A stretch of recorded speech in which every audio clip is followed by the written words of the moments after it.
investidores. Hoje vamos falar um pouquinho aqui sobre a CBA, que é uma empresa que eu particularmente não gosto tanto por alguns motivos que eu vou trazer aqui para você. Mas claro, depois que você enxergar meu ponto de vista, eu quero depois que você traga o seu. Se você acha que eu estou certo, que eu estou errado, se eu não estou enxergando alguma coisa, porque o objetivo do canal é que você cresça, assim como eu também cresça intelectualmente e consiga fazer análises cada vez mais aprofundadas. Então, se você não conhece a CBA e quer conhecer um pouquinho, eu vou trazer para vocês o que essa empresa faz, tá bom? É uma empresa que basicamente tem o alumínio como a sua principal fonte de receita, tá bom? Ela fala aqui um pouco do que ela faz, né? Ela é a única empresa no setor que atua de forma integrada em toda a cadeia de produção. O que significa isso? Eles começam lá na mineração, eles extraem a bauxita e aí depois eles fazem todo o processamento aqui para então você chegar ao alumínio no seu produto primário ou no seu produto transformado, utilizando 100% de energia das operações hidrelétricas que eles mesmos têm. Ou seja, eles são autossuficientes na produção de energia, inclusive fazem a venda daquela parcela que excede ao que é necessário para a companhia operar, e ela consegue uma receitinha pequena com isso, mas o principal e o foco que você precisa ter é para o alumínio.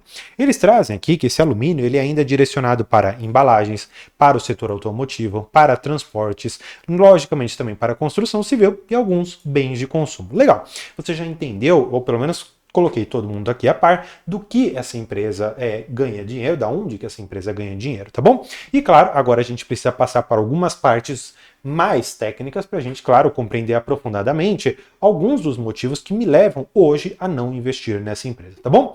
Vamos lá. Primeiro ponto que eu sempre venho batendo com vocês é o seguinte: eu estou falando aqui da sua dívida, da dívida líquida da empresa e a relação de alavancagem, mas nós já vamos chegar a isso. Outro ponto que eu quero mostrar para vocês é em relação ao percentual em moeda.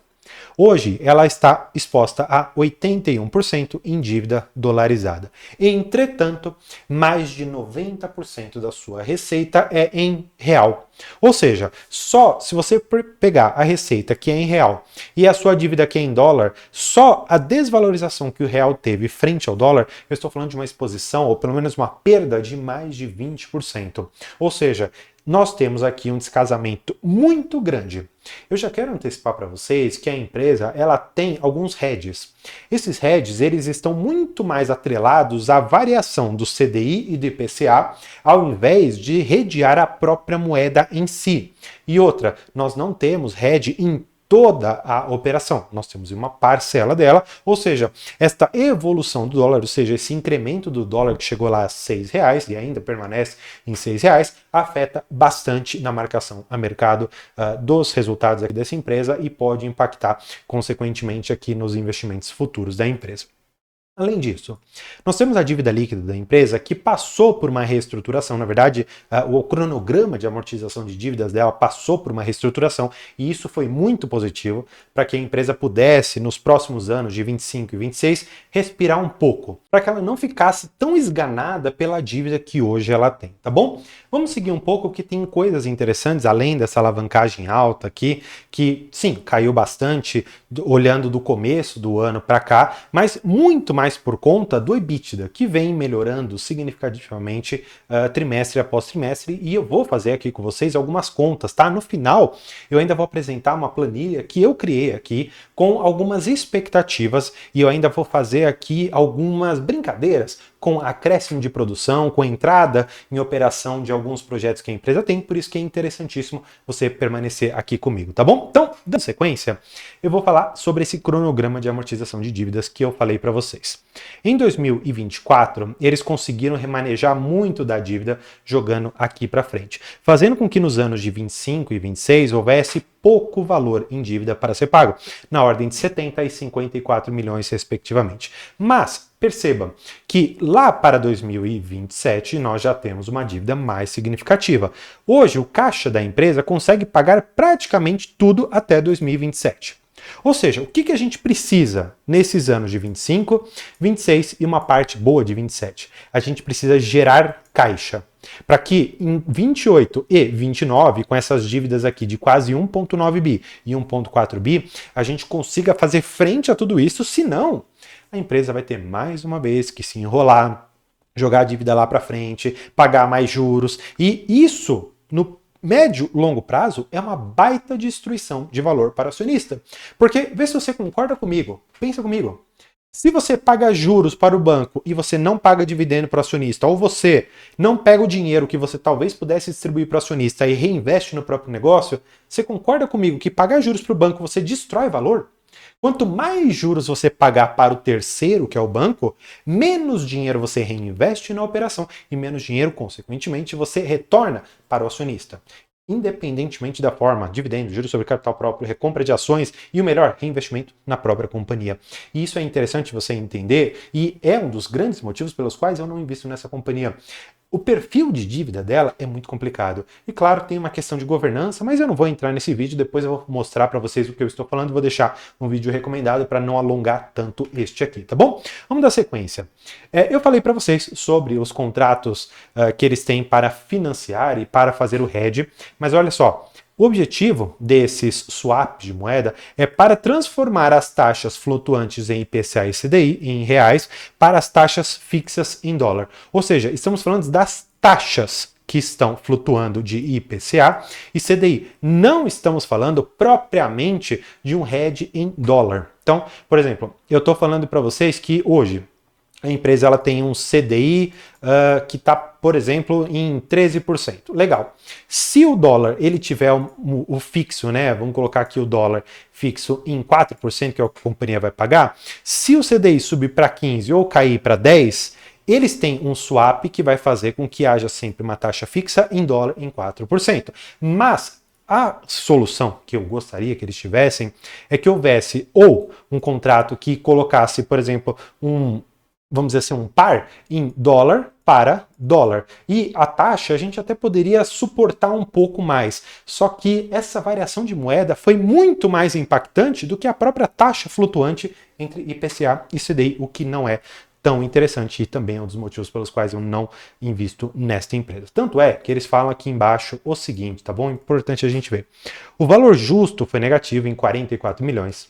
6 milhões pior quando comparado a junho de 24, apesar da valorização do real frente ao dólar americano aqui em 5,56 para 5,45. Ou seja, quando o dólar cai, você tem uma apreciação, você consegue, entre aspas, ali, reduzir a sua dívida através de uma marcação ao mercado, tecnicamente dizendo. Agora, quando o dólar ele se aprecia, você tem uma marcação ao mercado também muito negativa. E esse tipo de coisa dentro da empresa acaba complicando muito mais a análise e faz com que eu perceba que não se trata de uma empresa simples de analisar, tampouco uma empresa que o iniciante deveria ter na sua carteira, mas claro, você faz o que você quiser com seu dinheiro, eu estou aqui apenas falando o que eu acredito ser o melhor para o investimento, tá bom? Vamos dar sequência porque tem muita coisa, tá? Eu vou falar um pouco com vocês sobre o LME. LME é uma sigla que significa London Metal Exchange, ou é o lugar em que você tem a negociação do valor de alguns metais. Dentre eles eu tenho o alumínio. Nesse ponto, eu quero que você perceba que o alumínio já esteve aqui, por exemplo, em 2.200 dólares a tonelada e hoje está aqui na casa dos seus 2.568 dólares a tonelada. Bateu em um período não tão distante aqui os seus 2.700 e alguma coisinha, então tem uma certa oscilação, assim como minério de ferro, assim como petróleo, assim como quase todas as commodities tem essa cotação que flutua bastante, tá bom? Por que eu te falo isso? Porque depois eu vou fazer algumas projeções com vocês, e é interessante você saber o que é LME, você precisa saber o quanto que é uma tonelada, você precisa saber algumas métricas para que a gente então consiga jogar tudo isso na planilha e ter a possível valorização ou desvalorização da empresa, dividendos, resultado e tudo isso, tá bom? Eu puxei outros dados que são interessantes, da Cebab Day, que eles fizeram ali mais ou menos, se eu não me engano, em setembro, outubro de 2024. O que eles objetivam para 2025, né? Que eles já fizeram isso prospectivamente. Maximizar o valor da CBA com crescimento balanceado. Onde está esse crescimento? Eles querem crescer otimizando sinergia de negócios, aumentar produção de alumínio. Isso daqui, gente, este é o ponto principal. Se você tem uma commodity que você não consegue estabelecer o valor, se você tem um dólar que você não consegue estabelecer o valor, qual que é a variável que a empresa pode melhorar? Produção. Qual é a segunda variável que a empresa pode melhorar? Redução de custos. Ou seja, se eu produzir mais reduzindo meus custos, maravilha, melhor dos mundos. Se eu tiver um aumento na produção e os custos aumentarem menos do que a produção, legal também. Tudo isso precisa ser colocado no papel na hora de você fazer o investimento e até projeções desse tipo de empresa, tá bom? Além disso, eles querem desenvolver parcerias estratégicas e melhorar a questão de risco-retorno do portfólio da companhia, tá bom? E pensando ainda em evolução das estratégias que a CBA tem, ela fala sobre foco em iniciativas para potencializar negócios, melhorando o perfil de risco e retorno, maximizar o valor na integração de captura de sinergia, priorizar CAPEX, ou seja, investimentos estruturantes que ampliem a competitividade e o valor da CBA. E eles falam ainda sobre o fortalecimento da posição de referência na produção de alumínio de baixo carbono, que é algo muito importante, coisa que eles querem fazer até o ano de 2026. Pensando ainda nesses projetos, e aí é importante você saber, e eu vou até pontuar alguns aqui com vocês, olha só, eles têm o upgrade da sala pasta que deve ocorrer aqui e no começo de 2025. Qual o objetivo? Melhoria da qualidade da pasta anódica e redução do percentual de piche, ou seja, eles querem melhorar o que eles conseguem extrair do alumínio e reduzir o, vamos dizer assim, o lixo, que seria o piche, tá bom? Que seria de um valor agregado também menor. Eles falam ainda, e esse é importante aqui para a gente ver, que é o aumento da capacidade de folhas, com um investimento de 100 milhões de reais, um aumento de 8 mil toneladas de folhas finas e extra finas, e tudo isso vai ocorrer em 2026. Olha só, eu falei de investimentos em 25 e falei de investimentos que vão, todos eles, começar em 2026. Temos outro aqui, ó. Purificação de licor na refinaria, começa em 26 até 2029.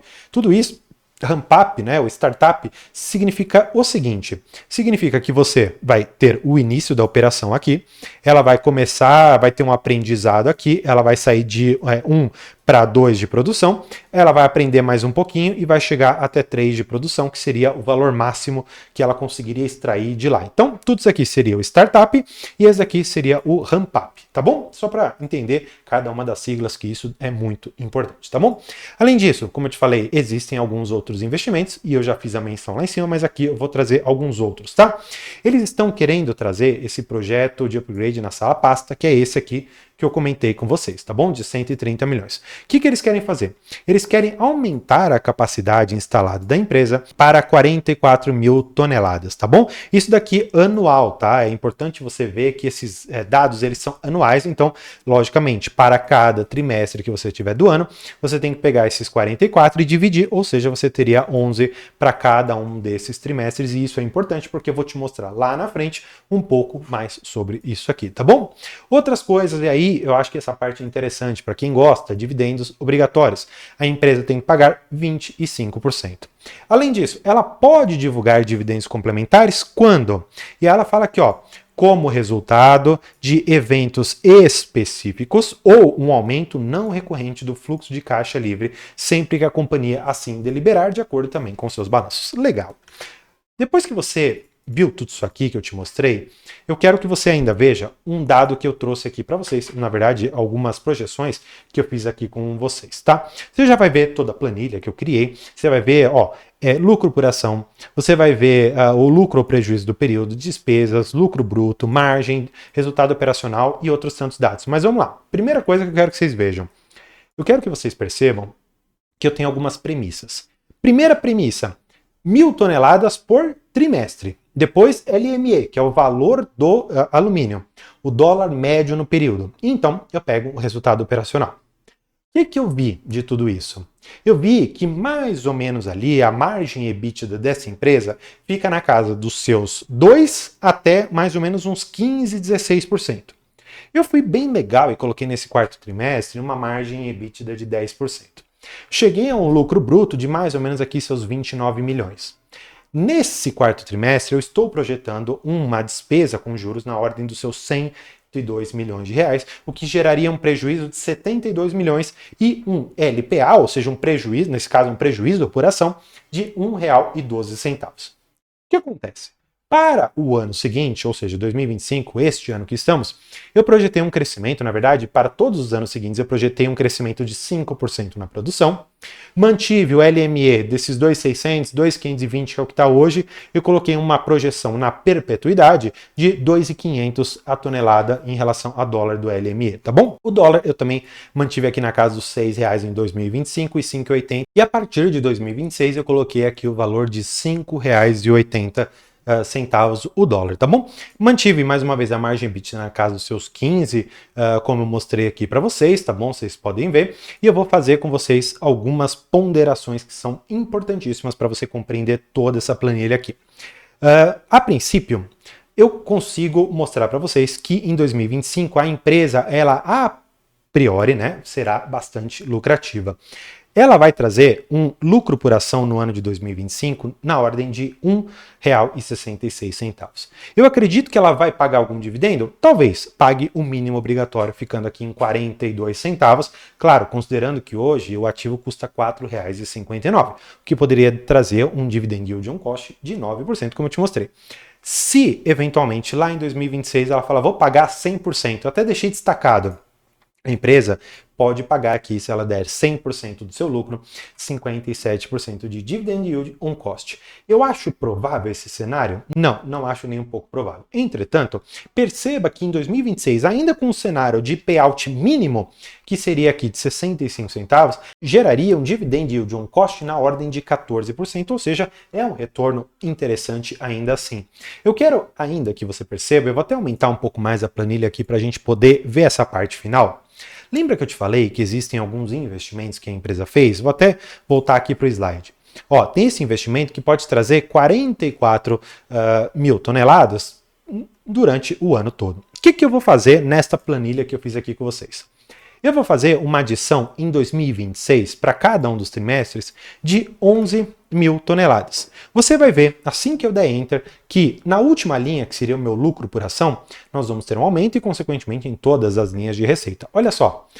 Aqui dos 59 eu saí para 64. Vou até voltar para você ver como é que mudou. Ó, eu saí de 59, eu tinha uma produção de 164 mil toneladas e agora eu vou aqui para 175 mil e vou para um lucro por ação de 64. Só para você ter uma ideia, aquele 57% de dividend yield cost foi para 69, só para você ver a diferença que o investimento que a empresa faz pode trazer de retorno para você. Olha quanto é importante você ter esse tipo de compreensão na empresa que você analisa. Se os investimentos que ela vai fazer lá na frente podem trazer no futuro um resultado positivo. Nesse sentido, eu quero que você perceba que aquele respiro todo que ela vai ter por conta disso daqui, ó, por conta dela pagar menos dívida agora, vai bater muito menos nesta linha vermelha. Esta linha vermelha que eu deixei bem destacada aqui para você são despesas com juros, imposto de renda, contribuição sobre lucro líquido, tem bastante coisa aqui dentro. Claro, esses não são os dados mais apurados, aqui pode aumentar um pouco, pode diminuir um pouco, mas o ponto que eu quero trazer é, mesmo que você coloque, por exemplo, vou até vou dobrar isso aqui, menos colocar 30 milhões que você vai pagar por trimestre aqui de tudo. Mesmo assim, ainda no cenário que seria, vamos dizer assim, o melhor, um dividendo bastante alto, né, de 100% lá para 2026, daria 50% em relação ao preço de hoje. Ou seja, dos 57, que seria aquele cenário base, pulou para 69 com os investimentos.